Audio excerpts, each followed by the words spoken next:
Everyone in Valimore knew I was Cole Mitchell and Finn Archer's most treasured princess. At 12, Cole saved me from my abusive dad's grip and gave me a second shot at life. He vowed to protect me always. At 13, Finn rented out an entire amusement park for my birthday and whispered that guarding my smile was his mission for life. Now I was 23, and they locked me in a pitch-black, freezing attic for 3 winter days. As I slowly lost consciousness, they were busy fawning over Zoe Hart, their long-lost childhood friend. Everything you have is mine, so it's time to give it back. After hearing what Zoe said, I left without making a scene or shedding a single tear. However, for years after, they tore the city apart and tried to find me like mad. With a sharp crash, a gust of wind shattered a tiny attic window and rained glass panes near my feet. It was pitch dark up here in the attic, while the air was damp and bitterly cold. Panic gripped me as I pounded my fists against the iron door. Cole, Finn, I can't stay here any longer, please. Please let me out. I'm going to die in here. Shivering in the cold, I wore nothing but a thin party dress. The shards of glass scattered all around my feet cut into my skin. As I slammed on the cold iron door, my hands throbbed in pain, but my desperate, fearful pleas did nothing other than fuel waves of mocking laughter. She won't die. 3 days won't kill her. Say, how long will she last? Want to place your bets? The sound of footsteps faded away, and they took my last shred of hope with them. Through the only tiny window in the attic, I saw Zoe Hart's birthday party in full swing below. The 2 men who usually treated me like the apple of their eyes stood by her side. Cole Mitchell draped his cashmere scarf around her shoulders, while Finn Archer blew warm air on his hands and cupped them on her chilled red ears. Encircled by a crowd, they looked up at the dazzling fireworks in the sky with awe. Cole Mitchell had once been my savior. He'd led me into a whole new world and promised me the best of the world.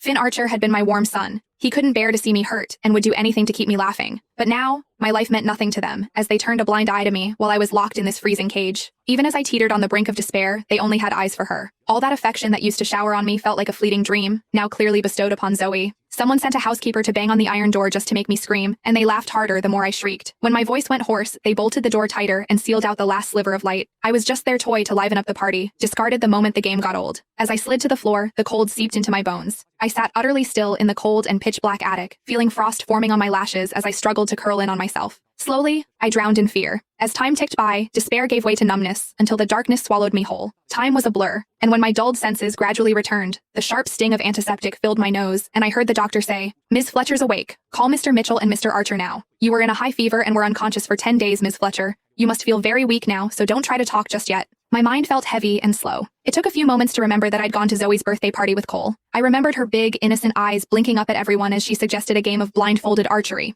Whoever lost would have their date locked in the attic for 3 days. All of this happened with Cole and Finn's approval. The high fever that seized me after surviving the attic nearly claimed my life. For the past 10 days, I drifted in and out of nightmares replaying that same horrific scene. Watching as Cole and Finn fastened their blindfolds with great interest, I'd clutched the former's arm in panic. The attic's freezing and pitch black. Whoever gets locked in there will die. He'd unhurriedly pulled the bow and released the arrow impatiently. Can't you trust me and behave for once, Emma? Today is Zoe's birthday. Don't ruin it.